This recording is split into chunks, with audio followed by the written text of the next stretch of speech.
I don't run the water anymore when I'm brushing my teeth. If someone pours a glass of water, to drink, they got kids at the house, they don't finish it, I'll get that water and I'll put it in the plants. That's just some of the little things. Yes, we're very wary of it. And it's not because of the cost of the water. It's not because of the cost. It's because this is real.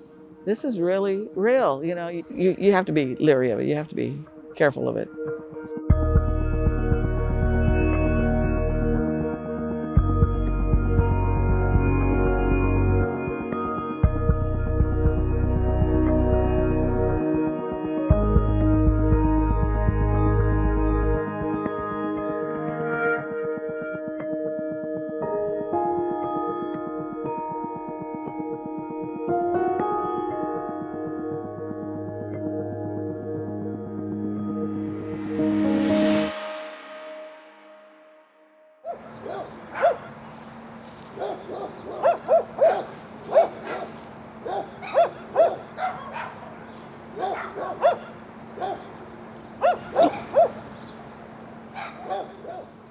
Now these are the new ones that they just planted.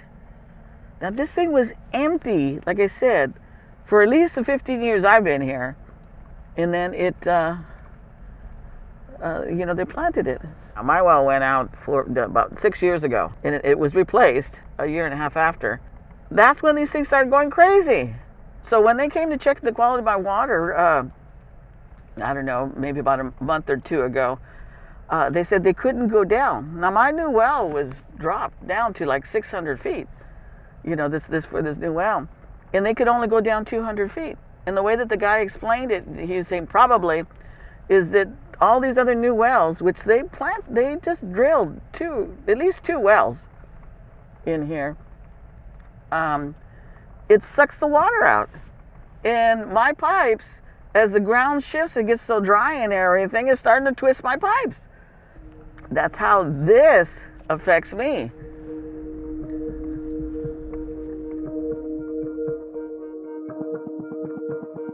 We're seeing this proliferation since the last drought, this proliferation of really water-intensive crops like almonds and pistachios and walnuts. The way that the aquifer works, if you're pumping and there's a concentrated area of over-pumping water, then it's gonna suck water from different parts of the aquifer towards it.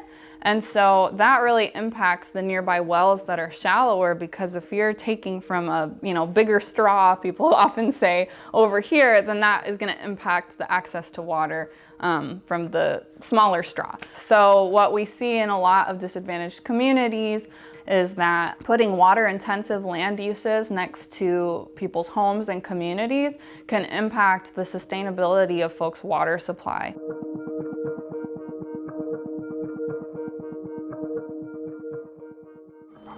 This is my humble home right there, this green one.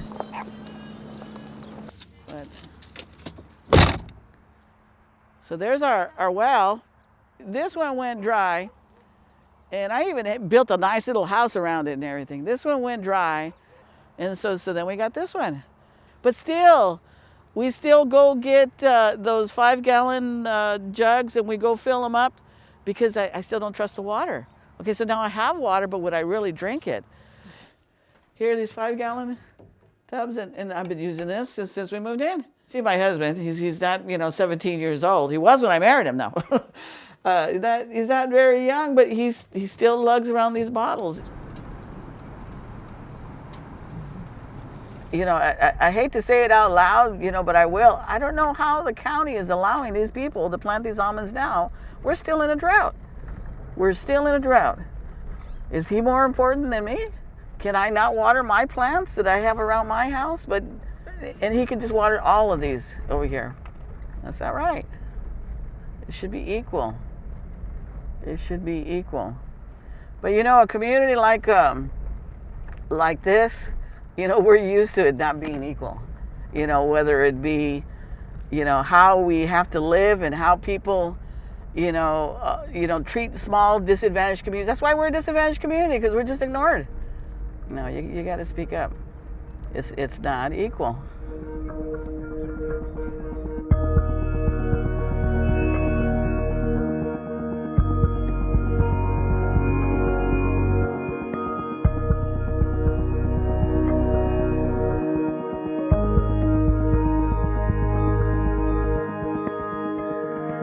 Madera County does not control what people plant. If something is zoned as being appropriate for agriculture, it can be planted with a range of crops.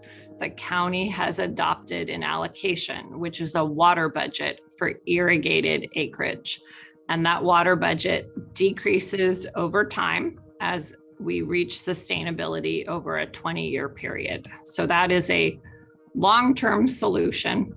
And in the meantime, there is short-term challenges with domestic wells going dry. What we've been seeing in Madera County since the last drought, and the impacts are getting worse with time now in this drought, is folks who are reliant upon domestic wells, so a private well on your property that just serves your home. Folks who are reliant on private wells going to turn on the faucet and no water is coming out. So people are losing access to running water in their homes because wells are going dry. And what we've now started to see is actually impacts to community water system wells.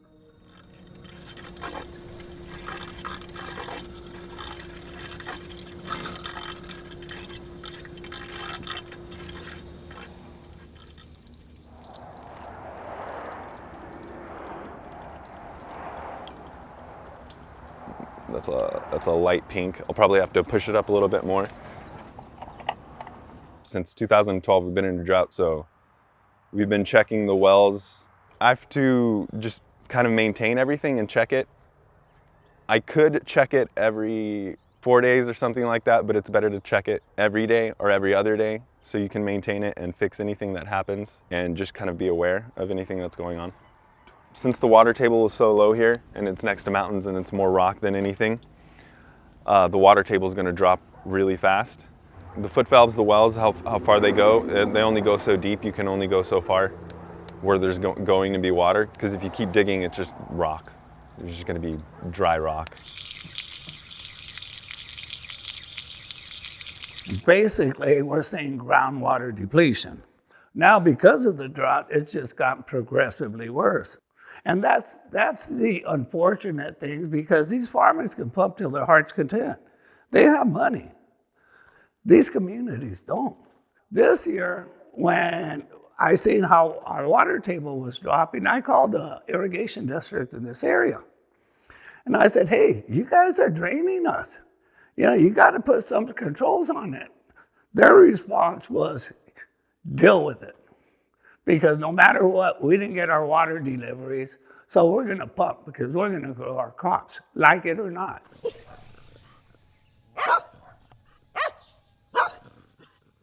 So we don't know what the groundwater elevations have done. I mean, obviously they've dropped this year because of drought. Everybody's pumping, we know that. We don't know how much they've dropped yet, and then how localized it is, right? So we're actually currently right now doing our groundwater elevation measurements for the fall. So that data is going to give us a lot more information on, okay, yes, we know it's dropping. Where is it dropping? Where is it dropping the most? Is it around these communities? And then what can we do about it? We know this is an issue, and we know it's a big issue, and we're not trying to avoid the issue. We're all in this together, and we need to solve it together. There's a reason I'm working at mostly severely disadvantaged communities. Because I know what it is to not to be able to afford what you want. I know what it is to work in the fields. I know what it's like getting up bright and early and going out there when other kids are going to play sports. And then we're all gonna meet our maker. So my question is to everybody else, what are you gonna say? Don't be okay with what we're doing, because obviously what we're doing isn't working. So let's figure out a way to make it work. And we haven't done that.